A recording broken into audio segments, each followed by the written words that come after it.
அப்பா அப்பா ஏய் என்னப்பா? அப்பா கருப்பு பணத்தெல்லாம் மீட்டு நம்ம அக்கவுண்ட்ல போட்டாங்களாப்பா. ஏய் அப்படியாப்பா?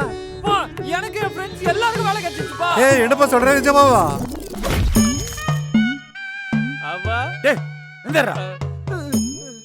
நீ பாக்குறது கேக்குறது நினைக்கிறது எல்லாமே கனவுதான்டா. கனவா? கனவுதான்டா. இப்படி கட்டுக்கதைகளை இனியும் நீங்கள் நம்ப போகிறீர்களா? இந்தியாவை காக்க ஸ்டாலின் அழைக்கிறேன். ஒரு கலவரத்தை செஞ்சு விட்டுருவோம், ஒரு பிரச்சனையை கிளப்பி விட்டுருவோம். கேரளாவுக்குள்ள குண்டு வச்சு பினராயி விஜயன் ஆட்சி சரியில்லை, தமிழ்நாட்டுல குண்டு வச்சு ஸ்டாலின் அவர்களுடைய ஆட்சி சரியில்லை, அப்புறம் அங்க போய் கர்நாடகத்துல குண்டு வச்சுட்டு நீங்க சித்தராமையா ஆட்சி சரியில்லை அப்படின்னு கிளப்பி விட்டுறலாம்னு இந்த கும்பல் நினைக்குது. அதுக்குதான் குண்டு தயாரிச்சிருக்கு. எதுக்கு 1 கிலோ 2 கிலோ இல்லைங்க, 770 கிலோங்க, நெருக்கி 1 டன்னுங்க. வெடிச்சா என்ன ஆகும் தென்னிந்தியா?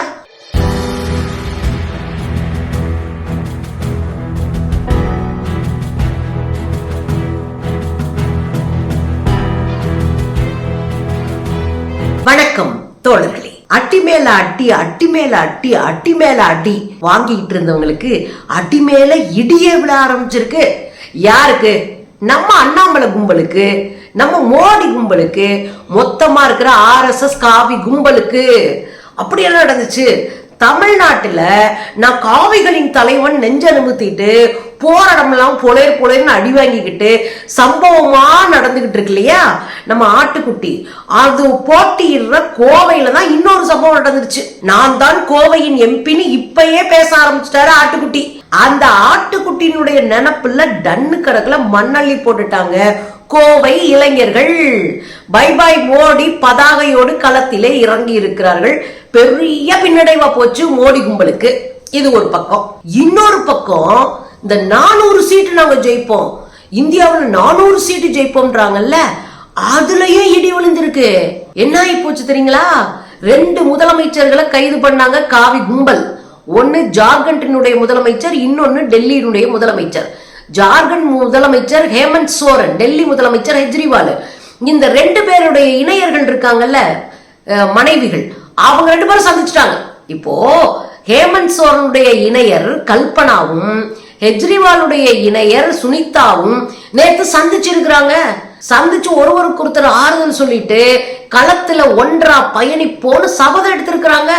காவிகளுக்கு வைத்த புலி கரைச்சிருச்சான். அதோட மட்டுமா நின்னாங்க? கல்பனா இருக்காங்கல்ல, ஹேமந்த் சோரனுடைய இணையர், அவங்க காங்கிரசினுடைய மூத்த தலைவரான சோனியா காந்தி அம்மாவை போய் சந்திச்சிருக்கிறாங்க. இது இன்னும் பெரிய இடியாயிருச்சு. ஐயோ இன்னொரு கட்சியும் உள்ளுக்குள்ள வருதா அப்படின்னு நொந்து நூடுல்ஸ் ஆயிட்டாங்க. இது ஒரு பக்கம் நடக்குங்க.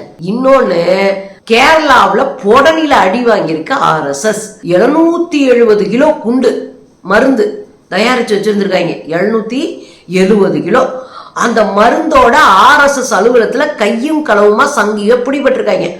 எதுக்குடான்னு விசாரிச்சா தென் மாநிலங்கள்ல நடக்கக்கூடிய தேர்தல்களை சீரழிப்பதற்காக, தேர்தல்களை உடைக்கிறதுக்காக, தேர்தல்களில் கலவரத்தை ஏற்படுத்துவதற்காக 770 கிலோ குண்டு தயாரிச்சு வச்சிருக்கானுங்க. அதுவும் சிக்கி சீரழிஞ்சிருக்காங்க. இன்னைக்கு மொத்தமா வேட்டையாடி இருக்கு கேரளா அரசு. இத நம்ம கொண்டாடாம விடலாமா தோழர்களே?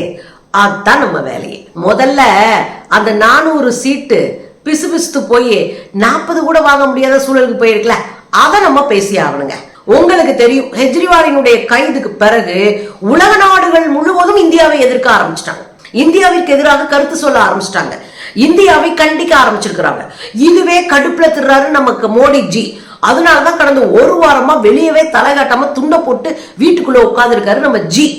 இந்த சூழ்நிலையில தான் 2 முதலமைச்சர்களை கைது பண்ணி அவங்க ஆட்சியை கெடுத்து விட்டு நாம உள்ள போய் உட்கார்ந்துக்கலாம்னு நினைச்ச மோடியினுடைய மண்டையில மண்ணள்ளி கொட்டி இருக்கிறாங்க இந்த கைது செய்யப்பட்ட முதலமைச்சர்களுடைய இணையர்கள். நேத்து ஒரு கூட்டத்துல பேசின ஹேமந்த் சோரன், ஜார்க்கண்ட் முக்தி மோர்ச்சாவினுடைய தலைவரும் ஜார்க்கண்டினுடைய முதலமைச்சருமா இருக்கக்கூடிய ஹேமந்த் சோரனுடைய மனைவி அந்த கல்பனா அவர்கள் மேடையில பேசும்போது அழுதுட்டாங்க. ரொம்ப வேதனைப்பட்ட அழுகவும் ஒட்டுமொத்த ஜார்க்கண்டே அந்த அம்மா பின்னாடி நிக்கிறாங்க. இப்போ உள்ளுக்குள்ள போய் வாலாட்டவே முடியாது காவிகள். அப்படி ஒரு சூழல் ஆகி போச்சு ஜார்க்கண்ட்ல. அந்த அம்மா அழுதோன்னே மக்கள் கோப ஆவேசம் கடுமையான கோஷம் போட்டு கடுமையான எதிர்ப்பை காவிகளுக்கு செஞ்சிருக்கிறாங்க. இந்த சூழ்நிலை தான் இன்றைக்கு இந்த சந்திப்பெல்லாம் நடந்திருக்கிறது.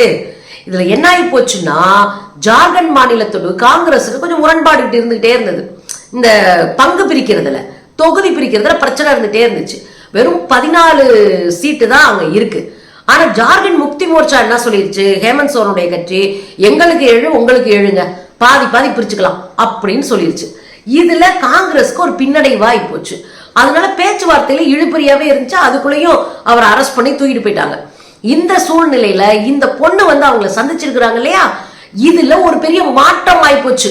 இப்ப ஜார்க்கண்ட் முக்தி மோர்ச்சா வேற வழியே இல்ல, இந்தியா கூட்டணியில இருக்கிறாங்க. இப்ப உங்களுக்கு புரியுதா? 7 சீட்டுக்கு மேல கொடுங்கன்னு கேட்கும் போது மாட்டேனவர் இன்னைக்கு ஜெயிலுக்குள்ள இருக்கிறாரு. அதனால பேச்சுவார்த்தையில இன்னும் சுழுவாகி இன்னும் 4 சீட்டு கொடுக்கறதுக்கு வாய்ப்பு இருக்கு.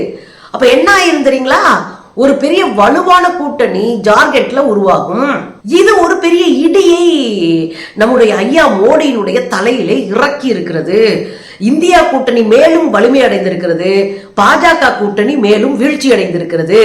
இது ஒரு பெரிய பின்னடைவாக இந்த கும்பல் பார்க்கணும். அதுக்கப்புறம் இந்த பக்கம் நீங்க பார்த்தீங்கன்னா, இந்த 400 சீட்டை ஜெயிக்கிறதுக்கு தென் மாவட்டங்கள்ல வாய்ப்பு இல்லை. தென் மாவட்டங்கள்ல பெருசா அவங்களுக்கு சீட்டே கிடையாது. தமிழ்நாட்டிலும் பாண்டிச்சேரியும் கேட்டா 40க்கு 40 நம்ம தான். அதுவும் கேரளாவில எப்பயுமே அவங்க வர முடியாது. அங்க 20க்கு 20 கேரளா தான். அப்ப இங்க வரவே முடியாது. இப்ப பார்த்தா கர்நாடகத்திலையும் தெலுங்கானாவிலையும் காங்கிரஸ் தான், அங்கேயும் வர முடியாது. இப்படி மொத்தமா கதவடைச்சு உட்காந்துக்கிட்டோமா தென் மாநிலங்கள்ல, இது இவங்களுக்கு பெரிய உறுத்தலை உண்டாக்கிருச்சு. இப்ப நம்ம 400 சீட்டை நம்ம ஜெயிக்கணும்னா தென்னிந்தியாவில இருந்து சில இடங்களுக்கு கொண்டு போனவங்க, அப்பதான் அவங்களுக்கு வெற்றி வாய்ப்பு கிடைக்கும். இந்த சூழ்நிலையில தான் பயன்படுத்திக்கிட்டு ஒரு கலவரத்தை செஞ்சு விட்டுருவோம், ஒரு பிரச்சனையை கிளப்பி விட்டுருவோம்.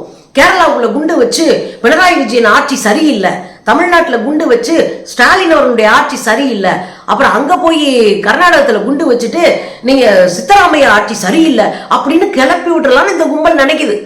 அதுக்குதான் குண்டு தயாரிச்சிருக்கு. எதுக்கு 1 கிலோ 2 கிலோ இல்லைங்க, 770 கிலோங்க, நெருக்கி 1 டன்னுங்க. வெடிச்சா என்ன ஆகும் தென்னிந்தியா?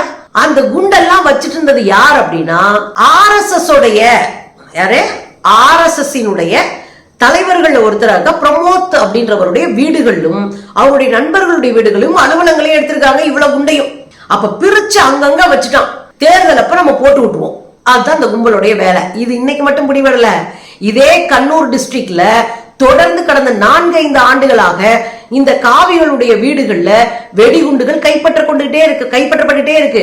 அதுல நிறைய பேர் அரெஸ்ட் ஆயிருக்காங்க, நிறைய பேர் தலைமறைவா இருக்கிறானுங்க. இப்ப லம்பா சிக்கி இருக்கு இந்த கும்பல். தென்னிந்தியாவில் ஒரு அதிர்வலையை ஏற்படுத்தி இருக்கிறது. ஏற்கனவே ஒன்றியத்துல மோடிய முடிச்சு விடுற கதையில இருக்கு. தென்னிந்தியாவுக்குள்ள இந்த அரைவேக்காடுகளா சேர்ந்து செய்யற செயலால மொத்தமா காவிகளுக்கு முடிச்சு விட்டுட்டு வேற வேலையை பார்ப்போம் மக்கள் நினைக்க ஆரம்பிச்சிட்டாங்க. இந்த சூழ்நிலையில தாங்க கோவையில நம்ம MP ஆயிருவோன்ற கனவோட வந்துச்சுன்னா நம்ம ஆட்டுக்குட்டி, அது ரொம்ப பரிதாபமான நிலைமைக்கு போயிடுச்சுங்க. ரொம்ப பரிதாபமா போச்சுங்க. கோவையில டிசைனா வேலை பார்த்தானுங்க. அவங்க கட்சி பொம்பளை பிள்ளைகளே ரோட்ல வந்து நிப்பாட்டி, சொல்லுங்க யார் ஜெயிப்பா? அண்ணாமலைதான் ஜெயிப்பாரு. அவங்க ஏத்த விட்டு அம்மாவை கூட்டு வந்து சொல்லுங்க யார் ஜெயிப்பா? அண்ணாமலைத்தான் என் ஓட்டு. இப்படியா பேச வச்சுட்டு இருந்த கும்பலுடைய தலையில டம்முன்னு இடி விழுந்திருக்கு. எப்படி? நவீன மனிதர்கள்னு ஒரு இளைஞர் அமைப்புங்க.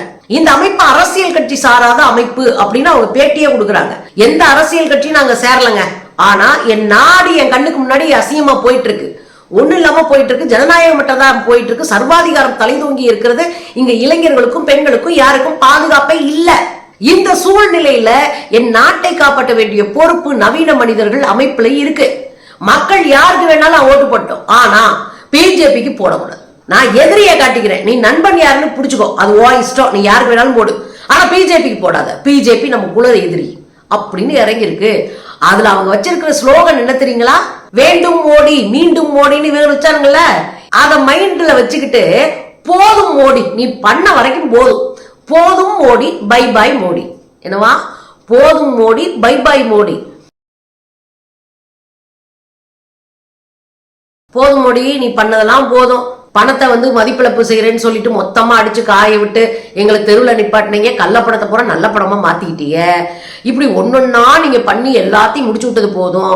வேலை வாய்ப்பு இல்ல, பெண்களுக்கு பாதுகாப்பு இல்ல, ஊருக்குள்ள சுதந்திரமா சுத்த முடியல, இளைஞர்கள் வந்து போதை மருந்துக்கு அடிமையாகி கிடக்குறாங்க. எனவே இந்த மோடிஜி வேண்டாம், நாங்க எங்களை பாத்துக்கிறோம், நீங்க உங்க சோழியை பாருங்க, போதும் மோடி, டாடா மோடி, பை பை மோடி அப்படின்னு களத்துல இறங்கி பதாகைகளோடு பேரணி நடத்தி மக்களை சந்திச்சு மோடிக்கு ஓட்டு போடக்கூடாதுன்னு பேச ஆரம்பிச்சிருக்காங்க. இது அண்ணாமலை கும்பலுக்கு இன்னொரு அடி. இது மட்டுமாங்க, உச்ச நீதிமன்றத்தினுடைய நீதிபதிகள் ஒருத்தர் தான் நாகரத்னா. இந்த பேரை அடிக்கடி கேட்டிருப்போம். நல்ல தீர்ப்பெல்லாம் சொல்ற ஒரு நீதிபதி நாகரத்னா. அவங்க என்ன பேசியிருக்கிறாங்க ஒரு கூட்டத்துல நேத்து அப்படின்னா, RSS BJP சங்க பரிவார் கும்பல் இந்த பண மதிப்பிழப்பு செஞ்சுச்சுல, அது வந்து பழைய ரூபா நோட்டெல்லாம் மாத்தி புதுசா கொடுக்குன்ற ஐடியாலாம் கிடையாது. ஏற்கனவே சேர்த்து வச்சிருக்கிற கள்ளப்படத்தை எல்லாம் நல்ல படமா மாத்துறதுக்கு தான் அவங்க பண்ணாங்க. பிஜேபி ஒரு விஷயத்த செஞ்சுட்டு இன்னொரு திட்டத்தை கொண்டு வந்தாங்கன்னு வச்சுக்கோங்க, அது இதை விட மோசமானதா இருக்கும்ன்றாங்க. இது எவ்வளவு பெரிய விஷயம் பாருங்க. நம்ம என்ன சொல்றாங்க தெரியுமா, அவங்க ஒரு கொள்கை கொண்டு வராங்கன்னா அதுவே மோசமானதா இருக்கும். அடுத்து வேறொரு கொள்கை கொண்டு வர்றாங்கன்னா இதை விட இது மோசமா இருக்கும். ஆக மோசமான கொள்கைகளை மட்டும்தான் இவர்கள் மக்களுக்கு கொண்டு வந்து சேர்ப்பார்கள். சோ மோடி கும்பல்கிட்ட நம்ம கவனமா இருக்கணும். தேர்தலில் இந்தியா நிச்சயம் பதிலடி தரும் அப்படின்னு முடிச்சிருக்காங்க. தேர்தலில் இந்திய மக்கள் தருவாங்கன்றத அவங்க சொல்றது. நான் வேணா எடுத்துக்கிறோம், தேர்தலில் இந்தியா கூட்டணி பதிலடி தரும். இன்னைக்கு எல்லா இடத்துலயும் பொழந்து கட்டிட்டு இருக்கிறாங்க, எல்லா இடத்துலயும் செல்வாக்கு இழந்துட்டு இருக்கு காவிகள். இந்த சூழ்நிலையில என்ன வேணாலும் திருமுழு பண்றதுக்கு வந்துங்க. ஒண்ணு கலவரத்தை கலப்புங்க, இங்க ஓட்டிங் மிஷினை கைப்பற்றுங்க, என்ன வேணாலும் நடக்கும் நாளைக்கு. ஆனா மக்கள் ஒற்றுமையா களத்துல நின்னோம்னா இந்த கும்பலை காலி பண்ணி அரசியல் அனாதைகளாக்கி தெருவுல பத்தி விட்டுறலாம். அதுக்கான வேலைகளை தான் இன்னைக்கு நம்ம செய்யணும். அதுக்கான வேலைகள் தான் இப்ப போயிட்டு இருக்கு. ஆக மொத்தம் மோடியினுடைய தூக்கத்தை இந்தியாவில் கொஞ்சம் கொஞ்சமா கலைச்சுக்கிட்டு இருக்கிறோம். மோடி தூங்கவே முடியாது இனி.